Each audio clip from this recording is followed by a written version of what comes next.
Third paper మనకు economy అవును and sir. Development. అవును సార్. దీంట్లో మరి ఇది కొద్దిగా ఎట్లా ప్రిపేర్ అయితే మంచి మార్కులు వస్తాయి దానికి సంబంధించి? సార్ నేను యాక్చువల్గా కోచింగ్ ఫస్ట్ నుంచి కూడా ఎక్కడ తీసుకోలేదు, కానీ ఎకానమీ వచ్చేసరికి నాకు కోచింగ్ అవసరం అనిపించింది. ఓకే. సో నేను ఎకానమీకి కోచింగ్ తీసుకున్నాను. ఎందుకంటే సార్ ఎకానమీలో కొంచెం కొన్ని టాపిక్స్ టర్మినాలజీ మనకు అర్థం అవ్వదు.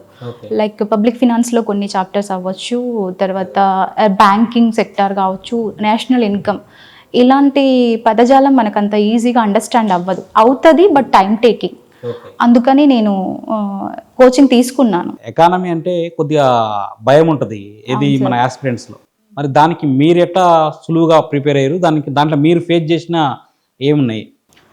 ఎకానమీ విషయానికి వస్తే నేను భయపడిన సార్ యాక్చువల్గా ఎకానమీకి. ఓకే. బట్ నేను ఎక్కువగా ఎకానమీ అన్ని సబ్జెక్ట్స్తో కంపేర్ చేసుకుంటే ఎకానమీకి ఎక్కువ టైం పట్టింది. నేను హాలిడేస్ వచ్చినప్పుడు కూడా నా ఫ్రెండ్స్తో ఎక్కువ ఎకానమీ డిస్కస్ చేస్తుండే, నాకు తెలిసిందంతా వాళ్ళకి ఎక్స్ప్లెయిన్ చేస్తుండే. అట్లా నాకు ఎకానమీ చాలా ఈజీ అయింది. At the same time economy related అసలు ప్రాక్టీస్ బిట్స్ కూడా నాకు బయట ఏం దొరకలేదు. సో నేను నోట్స్ రాసుకుంటున్నప్పుడు ప్రతి యూనిట్ దాని పక్కన ఒక 10-12 పేపర్స్ నేనే క్వశ్చన్స్ ప్రిపేర్ చేసుకునేదాన్ని economy related model questions. So అది నాకు చాలా ఈజీ అయిపోయింది. ఎస్, హెల్ప్ అయింది. నెక్స్ట్ ఫోర్త్ పేపర్, ఇది కూడా స్కోరింగ్ పేపర్. మరి మూమెంట్ సంబంధించిన ప్రిపరేషన్ విధానం ఎట్లా ఉండాలి? ఎందుకంటే మనకు టాప్ ర్యాంక్స్ సాధించడానికి మూమెంట్ స్కోర్ కూడా ఖచ్చితంగా అవసరం. యాక్చువల్గా ఫస్ట్ నుంచి కూడా తెలంగాణ మూమెంట్ ఎట్లా అంటే సార్, లైక్ సినిమా డైలాగ్ లాగా అదే నా బలం అనుకున్నా సార్.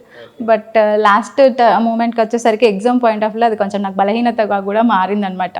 తెలంగాణ మూమెంట్లో ముఖ్యంగా 3 టాపిక్స్ ఉంటాయి కదా sir. Ideology of Telangana, mobilization of Telangana, formation of Telangana. But నేనేమనుకున్నాను అంటే ఫార్మేషన్ ఆఫ్ తెలంగాణ మీద ఎక్కువ క్వశ్చన్స్ వస్తాయేమో, మేబీ టీఆర్ఎస్ పార్టీ 2001లో పెట్టిన తర్వాత యూపీఏ 1 స్టాండ్, యూపీఏ 2 స్టాండ్ ఇలా అడుగుతారేమో అనుకున్నాను సార్. బట్ అక్కడ ఎగ్జామ్లో ఎలా ఉంది అంటే సెకండ్ పార్ట్ మొబిలైజేషన్ ఆఫ్ తెలంగాణలో చంద్రబాబు నాయుడు గారి సీఎంగా ఉన్నప్పుడు ఆయన పాత్ర ఎలా ఉంది, జలగం వెంగళరావు గారు, ఎన్టీ రామారావు గారు ఇలా అడిగారనమాట ఎక్కువ క్వశ్చన్స్. అంటే ఇది అవసరం లేదు అని ఏదైతే అనుకుంటామో అక్కడే మొన్న ఎగ్జామ్లో అక్కడే ఎక్కువ ఫోకస్ చేశారనమాట. అందుకే సిలబస్ని మనం దగ్గర పెట్టుకొని 100% కవర్ చేస్తే అన్ని క్వశ్చన్స్ చేయొచ్చు. సో నాకు మంచి మార్క్సే వచ్చాయి, బట్ ఇంకా ఎక్కువ ఎక్స్పెక్ట్ చేశాను, బట్ అవ్వలేదు అది. ఓకే. మూమెంట్లో ఇంకా రావాల్సి ఉండే. అవును సార్, 110 వరకు రావాలి. నాకు 106 మార్క్స్ వచ్చాయి యాక్చువల్గా. ఇంకా బెటర్గా రావాల్సి ఉండే అనుకున్నాను. సో నేను నమ్ముకుంది ఎక్కువగా ఇదే నా స్ట్రెంగ్త్ అనమాట, మూమెంట్ పేపర్ అనుకున్నాను. ప్రతిరోజు నేను చదివేదాన్ని మూమెంట్. మార్నింగ్ మూమెంట్ చదివితే ఈవినింగ్ పడుకునే ముందు ఎకానమీ చదివేదాన్ని. అంటే ఇప్పుడు మీరు చెప్తున్నారు కాబట్టి, అంటే కామన్గా ఆస్పిరెంట్స్ డైలీ అన్ని సబ్జెక్టులు చదవాలనా లేదా ఒకటే సబ్జెక్ట్ చదవాలనా అనే దాని మీద కొద్దిగా డైలమాలు ఉంటారు. ఎట్లా మీ ప్రిపరేషన్ ఎట్లా ఉండేది? అన్ని సబ్జెక్ట్స్ అయితే ఎప్పుడు నేను చదవలేదు సార్. అదే ఒక కన్ఫ్యూజన్, ఒక క్లమ్జీ లాగా అనిపిస్తుంది నాకైతే. సో నేను మార్నింగ్ లేవగానే మూమెంట్ చదివేదాన్ని ఒక 2 అవర్స్ అలా. తర్వాత కరెంట్ అఫైర్స్ అలా చూసేదాన్ని. నైట్ ఇంకొక సబ్జెక్ట్ ఎకానమీ మూమెంట్ అయితే ఈ 2 పేపర్స్ ప్రతిరోజు చదివా. ఒక 7 years 2017 మొదలు పెడితే 24లో ఎగ్జామ్ అయ్యేంత వరకు కూడా ఈ 2 పేపర్స్ రోజు చదివేదాన్ని. మధ్యలో హాలిడేస్, జాబ్ చేస్తున్నా కాబట్టి మధ్యలో హాలిడేస్ అట్లా వచ్చినప్పుడు వేరేది చూస్తూ ఉండే. ఓకే. రిమైనింగ్ సబ్జెక్ట్స్ చూస్తాను. అంటే మెయిన్గా మీ నుంచి నేర్చుకోవాల్సిన అభ్యర్థులు ఇటు ఫ్యామిలీని ఇటు ఉద్యోగాన్ని మేనేజ్ చేస్తూ నెంబర్ ఆఫ్ జాబ్స్ అంటే ఒకదాని తర్వాత ఒకటి ఇట్లా విజయం సాధిస్తూ వెళ్ళేది. మరి మీరు వాళ్ళందరికీ స్ఫూర్తిగా నిలవాలి కాబట్టి మరి మీ మాటల్లో ఎట్లా మేనేజ్ చేయాలి, ఆ టైం మేనేజ్మెంటు, మన మైండ్ సెట్ని ఎట్లా ప్రిపేర్ చేసుకొని మన లక్ష్యం వైపే వెళ్ళాలనేది ఒక్కసారి మీ మాటల్లో. ఎవరైతే ప్రిపేర్ అవ్వాలనుకుంటున్నారో వాళ్ళు సీరియస్గా ప్రిపరేషన్ ఉండాలి సార్. అంటే ఏదో 4 రోజులు చదివామా, తర్వాత మళ్ళీ పక్కన పడేసామా, మళ్ళీ ఎప్పుడో మనకు చదవాలనిపించినప్పుడు చదివితే ఇలా అయితే ఉద్యోగాలు రావు సార్. అంటే ఏది వాయిదా ఇవ్వకూడదు. మీరు ఒకటి ఈరోజు డిసైడ్ అయితే దాన్ని స్టార్ట్ చేసాము అంటే అది లాస్ట్ ఆ టార్గెట్ రీచ్ అయ్యేంత వరకు కూడా ఒక డిసిప్లిన్ అంటూ మెయింటైన్ చేయాలి సార్. నెక్స్ట్ ఇప్పుడు పాప ఏ క్లాసు? ఇప్పుడు మా పాప 7th క్లాస్ సార్. ఓకే. యాక్చువల్గా తన గురించి కూడా చెప్పాలి.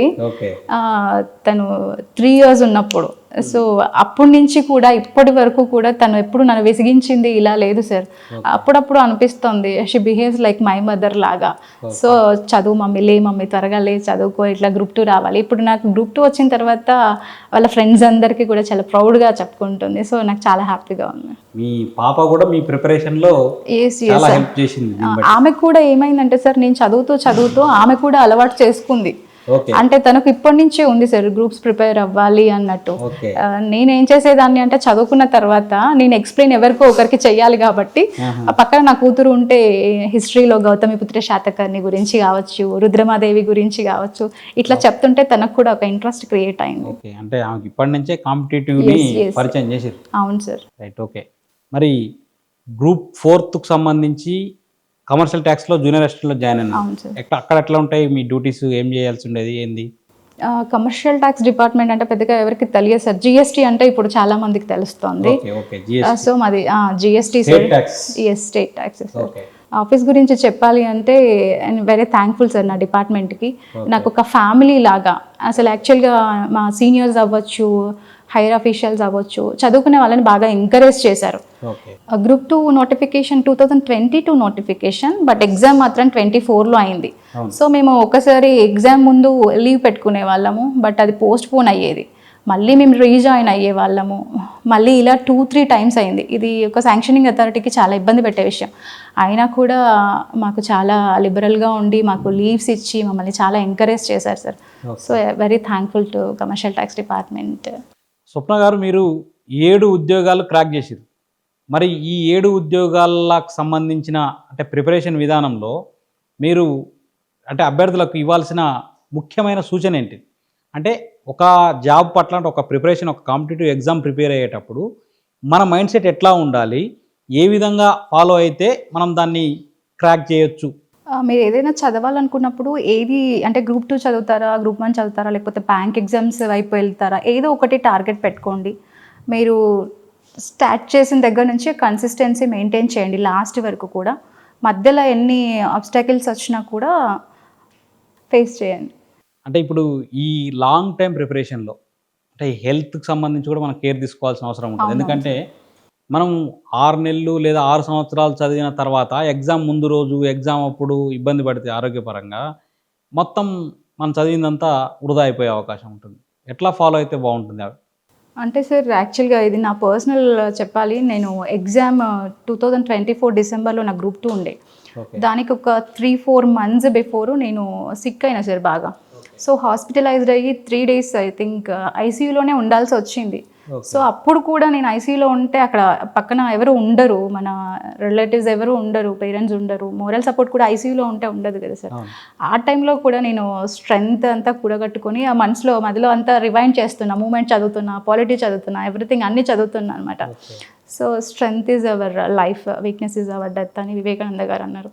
సో వివేకానంద స్కూల్లో చదివి వివేకానందని కొటేషన్ స్ఫూర్తిగా తీసుకోవడం. ఆ టైంలో నాకు అనిపించింది, నాకు గ్రూప్ 2 టార్గెట్ పెట్టుకున్నా, గ్రూప్ 2 ఎగ్జామ్ రాసేంత వరకు కూడా ఇది ఇలానే మెయింటైన్ చేయాలి అన్నట్టు. సో అట్లనే. ఓకే. నెక్స్ట్ ప్రిపరేషన్లో కొన్ని అంటే ఇండివిజువల్ ప్రిపరేషన్, గ్రూప్ ప్రిపరేషన్ ఉంటుంది. అవును సార్. ఎట్లా అంటే గ్రూప్ ప్రిపరేషన్ మనకు బెనిఫిట్ చేసే అవకాశం ఉందా? అసలు కొంతమందికి వీలు కాకపోవచ్చు గ్రూప్ ప్రిపరేషన్. చాలా మంది ఏమనుకుంటారంటే సార్, ఇండివిజువల్గానే చదువుకుందాము, ఎందుకు టైం వేస్ట్ అనుకుంటారు. బట్ నేనేం చెప్తాను అంటే గ్రూప్ డిస్కషన్స్ అనేవి చాలా హెల్ప్ చేస్తాయి. నేను కూడా సార్ నా ఫ్రెండ్స్ అందరం కలిసి ఒక 10 మెంబర్స్ మాకు ఒక గ్రూప్ ఉండేది, గ్రూప్ 2 టార్గెట్ అని ఒక గ్రూప్ పెట్టుకున్నాం అనమాట. ఆ గ్రూప్లో ఏంటి అంటే రోజు ఒక 1 అవర్ మేము కంపల్సరీ డిస్కస్ చేసుకునే వాళ్ళం. ఒక 20 మినిట్స్ అలా నేను ఎక్స్ప్లెయిన్ చేసేదాన్ని, లేకపోతే నా ఫ్రెండ్స్.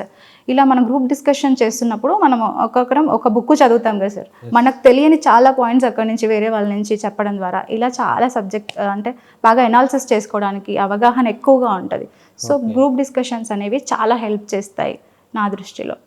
సో చాలా బెటర్. ఇండివిజువల్గా ప్రిపేర్ కంటే గ్రూప్ డిస్కషన్స్, గ్రూప్ ప్రిపరేషన్ అయితే కొంత హెల్ప్ అయ్యే అవకాశం ఉంది. కొన్ని తెలియని టాపిక్స్ మనకి తెలిసే అవకాశం ఉంది. అవును.